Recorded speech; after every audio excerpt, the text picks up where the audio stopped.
Good morning mga sangkay. For today's video ay bahagi ko naman sa inyo itong isa kong recipe ng tinapay. So ayan, napakasimple lamang po nitong ating tinapay. Napakadaling gawin lang.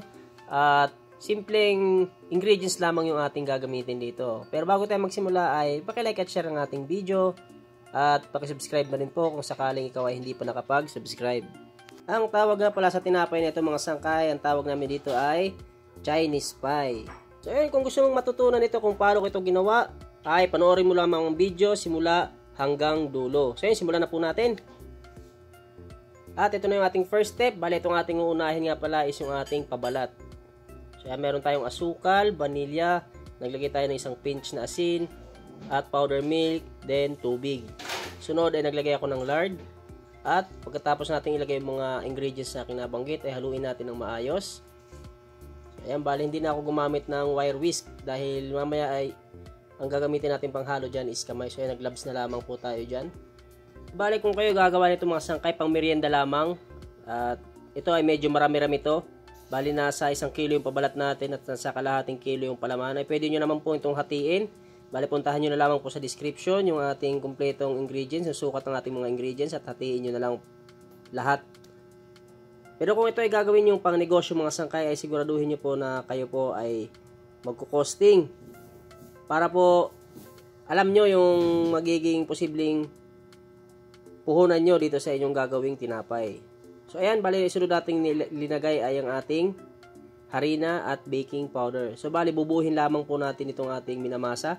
Hindi nga pala natin kailangan dito gumamit ng makina. Masang kamay lamang po ito. Pwedeng-pwede na ito mga sangkay. Kayang-kaya nyo na ito dahil hindi naman ito matigas. At hindi rin naman ito sobrang lambot. So yan, bali sa part na yun mga sangkay is bubuhin ko lamang dyan itong ating ginagawang pabalat. Kung sakaling interesado po kayo sa tinapay na ito mga sangkay, kung paano ko ito ginawa, kung paano gawin itong tinapay na ito, ay panoorin nyo lamang po yung ating video simula una hanggang dulo. Kailangan po wala po kayong mamiss na proseso para po makuha nyo po ng maayos kung sakaling gagawin nyo ang tinapay na ito. Maiksi lamang po ang video nito mga sangkay, kaya hindi nyo po kailangan mag fast forward kung sakaling gusto nyo gawin ang tinapay na ito. At ayun mga sangkay, kung sakaling nagmamasa kayo at nakadikit yung inyong masa sa inyong langgana, ay gumamit lamang po kayo ng plastic scraper. Ayan, yan po yung ating ginagamit dyan para makuha natin yung mga nakadikit sa gilid ng ating langgana. At kung sakaling sobrang lambot ng inyong minamasa, ay pwede po kayong mag-add pa konti-konti ng harina. So ayan, habang binubuo natin itong ating minamasa, ay nagdagdag ako ng konting harina para po hindi na siya dumikit sa planggana, para makuha na po natin sa planggana itong ating minamasa. So ganyan lamang po kasimple yung ating paggawa ng ating pabalat ng ating Chinese pie.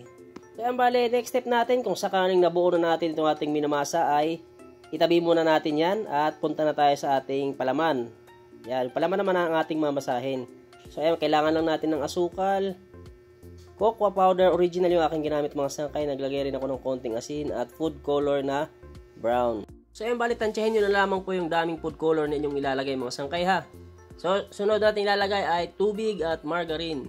So ayan, mix lang natin, haluin lang natin ng maayos itong ating mga ingredients na ating nilagay. So kung kayo po ay naghahanap pa ng iba pang recipe about baking, ay pasyalan nyo po yung aking channel mga sangkay dahil marami na po ang naka-upload na recipe about baking. Sigurado po akong makakatulong po sa inyo. Kung nagustuhan mo naman ang video na ito, ay paki-like at share muna ng ating video. Pakisuportahan po nitong aking channel. At kung ikaw hindi pa nakapag-subscribe, ay pakisubscribe na rin po. Maraming salamat po. So bali dito sa ating paghahalo ng palaman mga sangkay, hindi nyo kailangang tunawin yung asukal ha. Basta mahalo nyo lang maayos. At ayan, isunod nyo nang ilagay ang ating harina. Kalahating kilo, bali 3rd class flour po yung ating ginamit dyan or soft flour. Kagaya ng ating unang ginawang minamasa ay bubuuhin lang din natin itong ating palaman. So ayan, kailangan po hindi matigas itong ating palaman mga sangkay ha, pati yung ating unang minasa. Tamang lambot, hindi naman sobrang lambot at hindi rin matigas. So ganyan lang din ang gagawin natin sa ating palaman.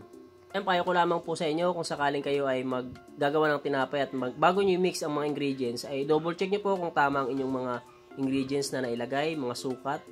Dahil once na magkamali po kayo ng ingredients na inyong nilagay at nahalo nyo ng ganyan, ay mahirap na pong maremedyohan yan.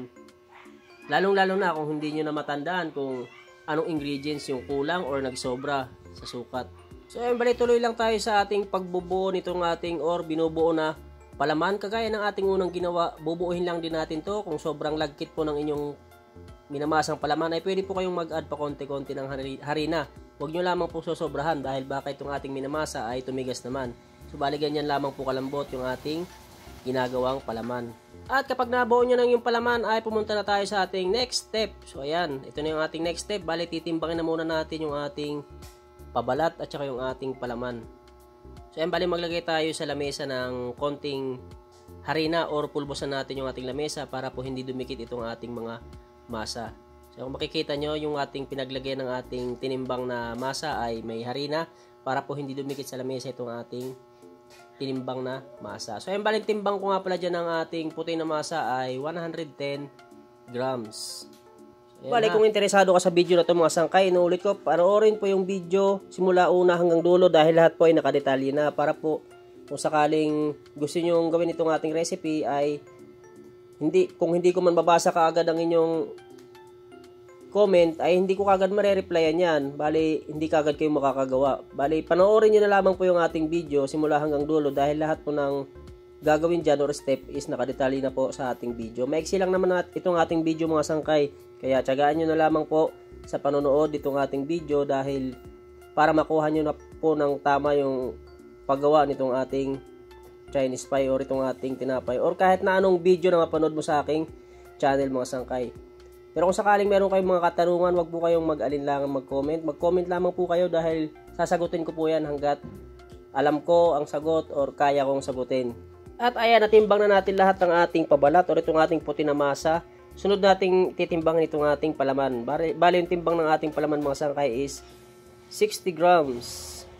So, ayan, bali meron tayong 22 piraso na nakakat na itong puting masa. Kailangan yung ating palaman din is dapat umabot din ng 22 piraso. Para po, kasi pares-pares po yan sila. Hindi po pwedeng magkulang itong ating palaman.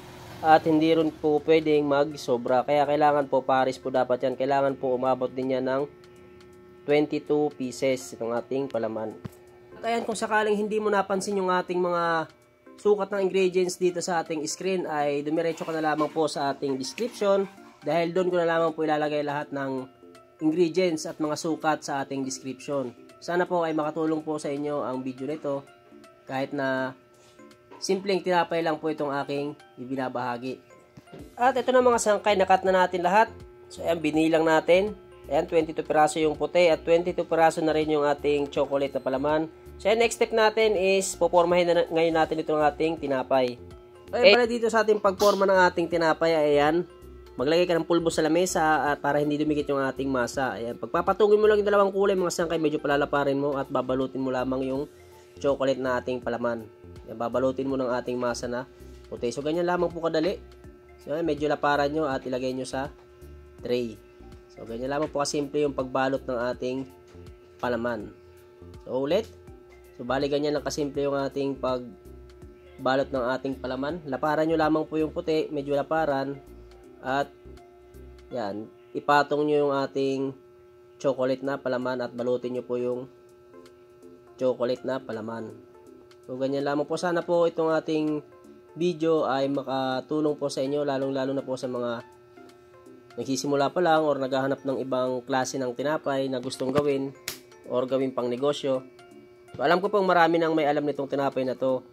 Pero alam ko rin na marami pa ang gustong matuto or nagsisimula pa lang at naghahanap pa ng iba pang klaseng tinapay, mga simpleng tinapay. Sana po itong video ay mapanood nyo at makatulong po sa inyo, makapagbigay ng kahit na kaunting idea. At ayan, bale habang nagbibilog tayo nitong ating tinapay ay shoutout muna tayo sa ating isang sangkay na si Matthew Jade Ebro. So ayan, master baker din daw siya sa Angono Rizal. So, yun sangkay Matthew, shoutout sa iyo at God bless po. At ito mga sangkay, kung sakaling nakapagpalaman na tayo ng tatlo yan sa isang plancha natin nilagay. Yan, next step natin ay medyo lalaparan natin itong ating pinalamanan na masa. Yan mga sangkay, huwag nyo sobrahan sa nipis ha. Tama lang yung nipis ng ating pagbibilog dito. Yung pagpaplat natin dito. So, yan, ganyan lamang po kasimple yung ating pagbibilog. Hindi nyo po kailangan magmadali. Nasa sa inyo po kung gaano kabilog yan, yung inyong gustong gawin. Wala tayong lanera dyan mga sangkay, kaya mano-mano natin bibilugin itong ating Chinese pie. Next step ay kapag nabilog na natin, ay mapapansin nyo gumamit tayo ng tinidor. Tinusok-tusukan lang natin sa ibabaw yan mga sangkay. So yan, ganyan lamang po kasimple yung ating pagporma nitong ating tinapay. So yan, kapag naporma nyo na, ay tabi nyo na. Ganyan lamang po kadali yung ating pagporma ng ating Chinese pie. Ito nga palang Chinese pie natin mga sangkay is hindi natin ito paalasahin, hindi na natin kailangang i-rest. Pagkatapos nyong maporma, magawa yung mga step, ay pwede na po kagad natin itong isalang, okay? So yan, next step natin, kung sakaling nabilog nyo na lahat, so yan, kailangan muna natin ng isang egg yolk at saka evap milk. So bago natin ito isalang mga sangkay, ay papahiran muna natin sa ibabaw itong ating Chinese pie. So inuulit ko, hindi nyo na kailangan paalasahin mga sangkay kapag nabilog nyo na lahat. Ayan, pahiran muna natin or banyahan natin sa ibabaw itong ating Chinese pie. Yung ginamit natin dyan is isang egg yolk at saka evap milk. Bali yung evap milk mga sangkay, tansyahin nyo na lamang po yung dami na inyong ilalagay sa egg yolk para pampahid dito sa ating tinapay.